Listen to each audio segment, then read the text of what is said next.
नमस्कार साथियों, आज हम लोग कोलकाता पहुँचे हुए हैं और यहाँ आज आप लोगों को काली घाट के बारे में बताएंगे कि यह काली घाट शक्तिपीठ क्यों प्रसिद्ध है। तो सबसे पहले हम लोग ये जान लेते हैं कि काली घाट शक्तिपीठ या आप काली घाट मंदिर कोलकाता जिस नाम से आप जानते हो, यह कोलकाता में स्थित है। यह भारत की 51 शक्तिपीठों में से एक है। इस शक्तिपीठ में इस प्रतिमा की प्रतिष्ठा कामदेव ब्रह्मचारी ने की थी। यह मंदिर काली भक्तों के लिए सबसे बड़ा मंदिर के रूप में जाना जाता है। यहाँ सालों भर भीड़ लगी रहती है। काली घाट मंदिर भारत के सबसे प्रसिद्ध काली मंदिरों में से एक है। यह भारत के 51 शक्तिपीठों में से एक है, जहां भगवान विष्णु द्वारा देवी सती के शव को काटने के बाद सती के शरीर के अंग गिरे थे। आपको मालूम होना चाहिए कि यहाँ पर माता सती के दाहिने पैर की उंगलियां गिरी थी। देवी यहाँ शक्ति कालिका के रूप में विराजमान है। हिंदू श्रद्धालु बड़े ही उत्साह और आशा के साथ इस स्थान पर आते हैं और पूजा अर्चना करते हैं। खास करके काली पूजा और दुर्गा पूजा के समय पूरे भारत से लोग इस मंदिर में आते हैं। काली घाट मंदिर के खुलने का समय सुबह 5 बजे है और काली घाट मंदिर रात में 10:30 पर बंद हो जाता है। दोपहर के समय 2 बजे से लेकर शाम 5 बजे तक भी यह मंदिर बंद रहता है। इस दौरान यहाँ पर माता को भोग लगाया जाता है।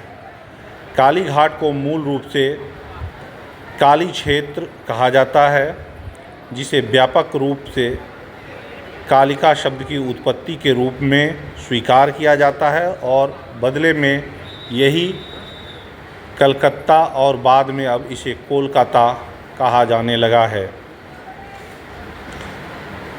यह मंदिर आप देश के किसी भी कोने से आसानी से यहाँ पहुँच सकते हैं। इसके लिए आपको हावड़ा स्टेशन उतरना होगा और वहाँ से आप किसी भी टैक्सी में बैठकर आसानी से इस मंदिर तक पहुँच सकते हैं। आप लोगों को यहाँ के बारे में कुछ खास जानकारी दे दूँ। यदि आप पहली बार यहाँ जा रहे हैं तो आप जैसे ही मंदिर के निकट पहुँचेंगे तो वहाँ पर बहुत सारे पंडा आपके पास आएंगे और आपको कहेंगे कि चलिए आपको बढ़िया से दर्शन करवा देंगे। आपको ज़्यादा कुछ नहीं, 150 रुपये जो आपको इच्छा होगा दे देना है। लेकिन उसके झांसे में मत आइएगा। वो पहले आपको किसी प्रसाद की दुकान पर ले जाएगा और वहाँ से बहुत सारी चीज़ें आपको दिलवा देगा। बाद में वहाँ पर आप जब पैसा का भुगतान कीजिएगा तो 5 रुपये के चीज़ का 50 रुपया जोड़कर आपसे 1000, 2000, 3000 तक वसूला जाएगा। यह आपको बाद में देना ही पड़ेगा। इसलिए आप उस समय वहाँ के पंडा से बिल्कुल सतर्क रहें और ख़ुद से ही आप यहाँ जाकर दर्शन कर सकते हैं। यहाँ मंदिर के अंदर जाकर दर्शन करने का 500 रुपया चार्ज लिया जाता है। आप पंडा के साथ जाइए तो भी आपको 500 रुपया देना पड़ेगा। आप खुद से भी अंदर जाके दर्शन करना चाहते हैं तो वहाँ आप 500 रुपया देकर अंदर जाकर माता का दर्शन कर सकते हैं। वैसे अंदर जाने की ज़रूरत नहीं पड़ती है। आप मंदिर के गेट पर से ही माता का दर्शन कर सकते हैं, वहीं से प्रणाम कर सकते हैं। आपको जो कुछ प्रसाद चढ़ाना है वहाँ जो पंडा मौजूद रहते हैं उन्हें आप देंगे, वो चढ़ाकर फिर आपको वापस दे देंगे।